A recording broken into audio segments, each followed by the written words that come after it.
আমরা এই মুহূর্তে রয়েছি রায়পুর ক্লাবে। 2009 সাল থেকে তারা এই থিম পুজোয় আসে। তারপর থেকে মানুষের কাছে পৌঁছে যায় প্রত্যেক বছরই নতুন একটা চিন্তাভাবনা এবং কনসেপ্ট।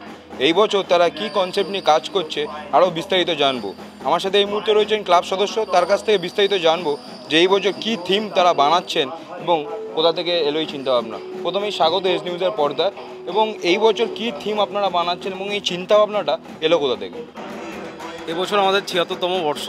এবছর আমাদের থিম হলো পরিযায়ী। পরিযায়ী বলতে আমাদের পরিযায়ী শ্রমিকদেরকে নিয়ে তৈরি করা হয়েছে থিমটা।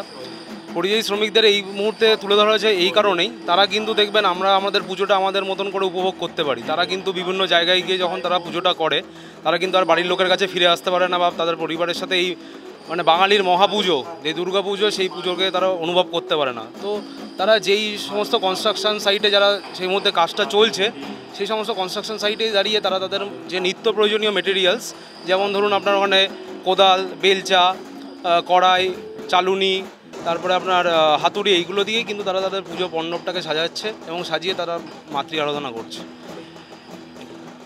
একেবারেই। তো এই যে চিন্তাভাবনা হঠাৎ করে কি এলো, নাকি এই বছর পরিযায়ী শ্রমিকদের আমরা দেখতেই পাচ্ছি ভিন রাজ্যে তাদের ওপর একটা অত্যাচারও বিষয় উঠে আসছে? হ্যাঁ, বলতে পারেন সব কিছু মিলিয়েই এবার আমাদের রায়পুরের ক্লাবের ৭৬তম বর্ষে আমরা ভাবলাম যে আমাদের এমন একটা বার্তা মানুষকে দেওয়া উচিত যে বার্তা থেকে বোঝা যায় যে সবাই আনন্দ করার অধিকার রাখে। যেমন পরিযায়ী শ্রমিকরা, ওরা আমাদের রাজ্য থেকে যখন বাইরের রাজ্যে যায় তখন ওরা অনেক সময়ই দেশে ফিরতে পারে না, নিজের পরিবারের কাছে ফিরতে পারে না। তো ওরা এবার ঠিক করেছে নিজেদের যে কাজের জায়গাটাতে আছে সেখানেই ওরা পুজো করবে, দেবীর আরাধনা করবে। এই জন্য ওদের হাতের কাছে যা যা সামগ্রী আছে, যেমন বেলচা, কোদাল, ইট, কাঠ, এইগুলো নিয়েই ওরা সুন্দর করে মণ্ডপ সাজিয়ে পুজো করছে।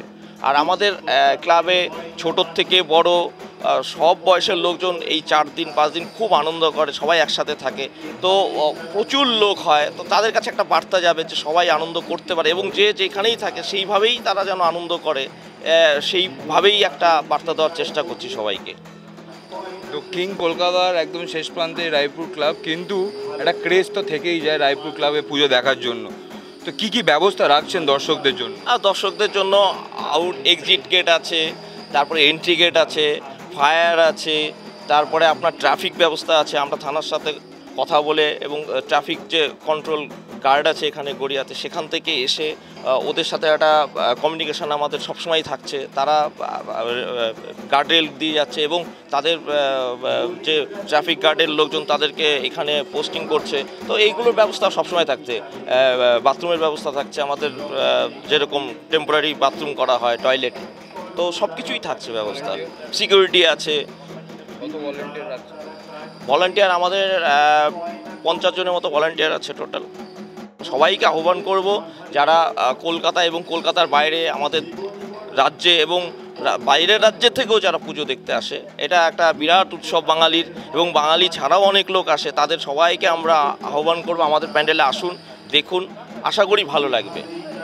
আমরা দেখতেই পাচ্ছি আমাদের পেছনে মা দুর্গা রয়েছে। মা দুর্গার রূপটা আমরা দেখতে পাচ্ছি যে একটু অন্যরকম। কি রূপ যদি একটু বলেন আমাদের আরও বিস্তারিত?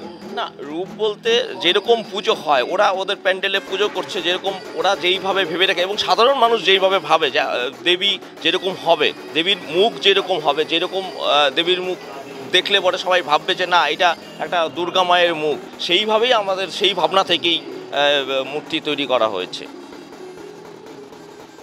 একেবারেই পরিযায়ী শ্রমিক তারা কিন্তু ভিন রাজ্যেই থাকে এই দুর্গাপুজোর সময়। প্রত্যেক বছর তারা দিন রাত কাজ করে এবং পায় না তারা ছুটি, এবং সেই জায়গায় দাঁড়িয়ে পরিযায়ী শ্রমিকরা কিন্তু যেই জায়গায় রয়েছে সেখানেই তারা এই দুর্গাপুজো পালন করে। এবং রায়পুর ক্লাব এই বছর তাদের মূল কনসেপ্ট বেছে নিয়েছে পরিযায়। ক্যামেরায় রানার সাথে দেবপম, দেখতে থাকুন এস নিউজ।